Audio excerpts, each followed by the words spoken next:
Hello and welcome to An Old Man Running. I'd like to share my experience today of using a tool called Acute to Chronic Workload Ratio, or ACWR, to help me build up my running mileage after injury. I combined it with two big changes to my training over the last 12 weeks, and today's video is my story of that. Here's a quick background. I injured myself this March to the extent that I couldn't run for close to 3 weeks, and after this period, I built my weekly mileage up again over a 4-week period from 10 to 25 miles before I re-injured myself again the following week as I tried to get closer to 30. And it was clear to me in retrospect that I'd run too many miles too soon. And so, while being out another week due to injury, I took the time to research a more considered approach. I'm going to outline what I did, but first of all, here's a summary of the results. In the 12 weeks since, I've gone from 0 up to a maximum of 40 miles in week 10. I've hit a 12-week moving average of 26 miles. And this was an important target for me as a base fitness level before I could consider marathon training again. Additionally, I've been able to run a 5k race in July and then yesterday a 2-mile race at paces which have matched or exceeded my previous capabilities. So here's the 3 key things I did. I went from 5 and sometimes 6 days per week running down to 4 days. I established a strength and cross-training routine, and then finally and most importantly, I managed my running build-up very carefully using acute to chronic workload ratio, which I'll refer to as ACWR from now on. So I'm going to focus mainly on ACWR, so I'll start with that and then I'll come back to the other 2 points. If you Google safely increasing weekly mileage or words to that effect, you'll immediately see reference to the 10% rule, and sometimes you'll see it modified to the 10 to 15% rule. The concept is that to avoid injury, you should increase your weekly mileage by no more than 10% or 15% over the previous week. And often this advice is combined with the concept of a down week every 4th week, where you reduce the mileage before building back up again. Runner's World, for example, in one of their articles, has the 4th week down mileage equal to the mileage from 2 weeks previous. So let me show you an example of how your mileage would progress, assuming you started again after injury at 10 miles in week 1. The chart here is 4 columns. The first is the weekly mileage increasing at a factor of 10% each week, with a downturn every 4th week. The second column shows the 12-week moving average of weekly miles under these assumptions. The third column is the weekly mileage increasing at 15% each week with a downturn every 4th week. And the fourth column is the 12-week moving average of weekly miles for that case. So you can see here on the chart I've highlighted some key milestones. The blue highlight shows you would hit 20 miles around week 14 at 10% and week 10 at 15%. The yellow highlight shows that to get to an aerobic base of a 12-week average of 25 miles for marathon training would take you 25 weeks at 10% or 19 weeks using 15%. Finally, the red highlight shows that at 10%, your highest weekly mileage done after 6 months would be 35 miles, but at 15%, you would theoretically be over 61 miles by 6 months. Now that's a big variation. How do you decide whether to pick 10% or 15%? Also, why start running again at 10 miles? Why not 6? Why not 15? And this is where the apparently scientific basis of this approach breaks down. There's no real evidence what to pick. This is where the concepts of acute and chronic workload and their ratio to each other can help. And there's some science and related data to back it up. So let's start with definitions. Acute workload is the amount of workload you do over the current week. So in our case here, for us, workload equals running effort. Now, of course, you run at different levels of effort each run, but if we assume that each week's running has a similar variation of effort, then you can use total miles run in the week as an indication. Chronic workload is the same measure, but it's a history of what you've done over a period of time. Typically, it's measured over 4 weeks, some 6, but in this case, it would be the average miles over your most recent 4 weeks. So chronic workload gives you a feel for your current level of fitness. So your acute to chronic workload ratio is the ratio of your current week's training to the average of your last 4 weeks. Let's take an example. You see in the chart here. Let's say you've run 15 17, 20 and 24 miles over the last 4 weeks. The average of that is 19 miles. That's your chronic workload. So your most recent week is 24 miles. That's your acute workload. That gives you an acute to chronic workload ratio of 24/19, which is 1.26. So what? Well, this is where the science comes in. The seminal study is covered in a paper published on October 28, 2015 in the British Journal of Sports Medicine. I've got the reference in the summary, and it's a paper you can download.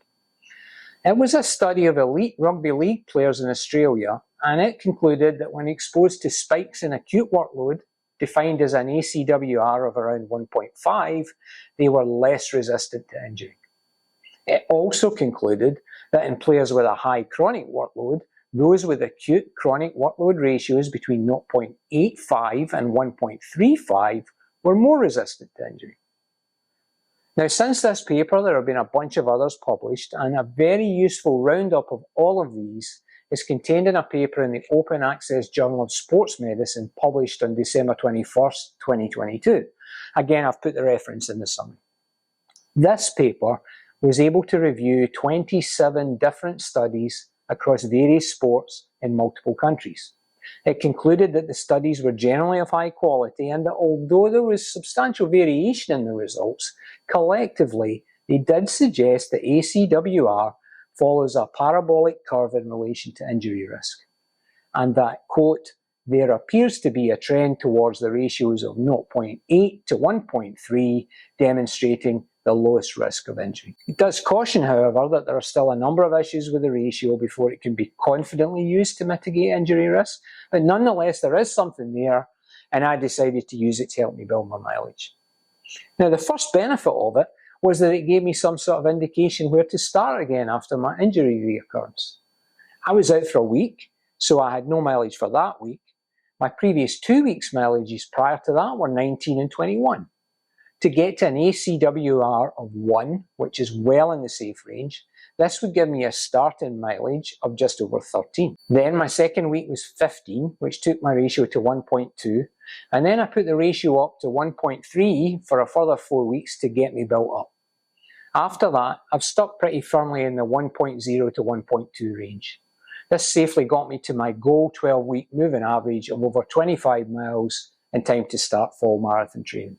And you can see my mileage build up over my 12 weeks coming back from injury on the chart. The first column is the week number, the second the ACWR I used, and the third is the actual number of miles that generates. And at the bottom you can see my total miles over the period and my average of 26 miles. Now let me show you this mileage build up compared to the 10% and 15% increase method with the 4th week dip that I covered earlier. The 2 extra columns you see now cover the weekly mileage generated by these methods. And you can see that in the early weeks, the ACWR is influenced by the effect on chronic workload of my 0 mileage week in week 0. Once I get to week 4, that week 0 is no longer part of my chronic workload. Also, I'm using the top end of the safe zone of the ACWR, so I'm then able to start ramping up the miles more quickly. The effect of that is that in the first 3 weeks, the ACWR is factoring my injury in a way that the other 2 methods are not. And through week 3, my total mileage is less than the percentage ones. Thereafter, ACWR is taking account of my improved fitness over the 4 weeks in a way that those methods are not. And I think that's the advantage of ACWR over straight percentage increases. It's taking a much broader indication of your fitness than percentage increase does, and it's also giving you a feel for an appropriate starting point after a period away from running. I think another benefit of ACWR is that you can use it in combination with how your body feels in order to establish your own personal safe ratio. I definitely felt on the edge of injury at 1.3, and I was very careful to stretch and scrape and have some massage in order to make it through that period. And I definitely feel that 1.1 to 1.2 is a better guide for me when I'm putting together a mileage build in the future, say for marathon training. Interestingly, and just to conclude, I look back at the period after my initial injury where I'd been out for almost 3 weeks. In the 4 subsequent weeks leading up to when I got re-injured, I calculated my ACWR, and it was 3.6, 2.3, 1.8 and 1.4. It's no surprise I got injured. So that's my experience so far. Obviously, for long absences like 3 to 4 weeks and beyond, it's not going to give you a solid start point, but you could extend the chronic workload calculation over 6 or 8 weeks potentially. And additionally, there's clearly a range of mileage beyond which your body won't go. Recall that most of the studies are based on workloads, the peak of which the athletes have previously attained at some point. So for me, for example, I'm definitely going to use this with caution beyond 40 miles a week, which is kind of my level.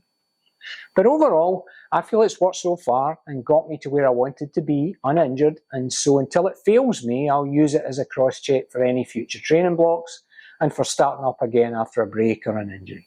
Let me talk now about the 2 other changes I've made. And the first of these is running days. I've gone from 5 or 6 to 4 days running per week, and it's been a big game changer for me for 4 reasons. Firstly, it means I never run more than 2 days in a row, which has been great for recovery, especially in the early days after my injury when I was still fragile. Secondly, it's actually made me much more enthusiastic about running. I miss the days I'm not running, and so I hit each run with a sense of enthusiasm, anticipation, and focus that I'd been missing. Thirdly, it's less days of getting ready for, scheduling, and cleaning up after a run. It makes life simpler, and it also frees up days for other activity, whether that's work, social, or cross-training. And then finally, I believe it adds much more intent to my running. Let me put that in data terms. Now that I've got my mileage built up again, I'm typically running about 35 miles a week. I like to run with my friends group where possible. They run 8 to 10 miles as a long run on a Sunday. The midweek speed day is usually 8 miles, including the warm-up, the cool-down, and then there's a Saturday run of 7 miles. So that leaves me with 10 to 12 miles to find. Running 5 days a week would leave me to run a couple of 5-milers or 10Ks on my own. At 6 days a week, I would run something like a 5-miler and 2 5Ks. With a 4-day week, I need to have one single midweek longer run of 10 to 12 miles, and that has some great benefits for me. Firstly, as someone with aspirations to run more marathons, a single extra longer run is really useful for stamina building. Secondly, it makes me really have to concentrate on ensuring I'm running at an easy pace. Why? Because it's well established you should run most of your miles easy, and also because this run usually precedes or immediately follows my speed days, and it's also well established you shouldn't have 2 consecutive hard runs. So I've become, as a consequence, much more careful about managing pace and heart rate on my easy runs. Now, of course, as things build up, say for marathon training, the daily load on a 4-day schedule gets trickier. On weeks when I've run more than 35 miles, I've usually just tacked miles on before my weekend runs with friends. I get some time in advance of them to warm up, I look forward to the second part where I'm with them, and it kind of splits up the session, making it easier to handle. Then finally, my third change has been with scheduled strength and cross-training. My reduced running days have given me more freedom to focus on building these habits. I think I'm a typical runner when I say that strength days are not something that I relish. I did one today and it was just horrible. Nonetheless, I've stuck at it, and for 3 months now, I've been able to do one long session of about 1.5 to 2 hours and one shorter session of about an hour each week. There's a lot of body weight or lightweight stuff there, so it's by no means a gym rat strength schedule. It took me a couple of months to cope with the combination of strength training and running. I used to say to my wife, when is strength training actually going to make me stronger rather than just make me more tired? But long story short, in combination of managing my load through ACWR, I strongly believe that eventually the strength training has had large and obvious increases in my stamina, and it's made me less likely to re-injure. For cross-training, I use a rower and sometimes a cycle. I don't do a lot of upper body strength work, so I think the rower is great for giving me at least a minimum arm strength in addition to the aerobic conditioning you get from that. I'll usually do about 4 miles, which takes me around 30 minutes. I'll do that once or twice a week. I love running, so I feel like cross-training is cheating me of that running time sometimes, but I reluctantly recognise the benefit. So that's my story of the last 12 weeks. I hope this summary of training changes has been interesting and of some use to you. If it has, please give me a like and consider subscribing to An Old Man Running. As always, I'm very happy to answer any questions or comments, and I look forward to seeing you again on the next video from An Old Man Running. Thank you.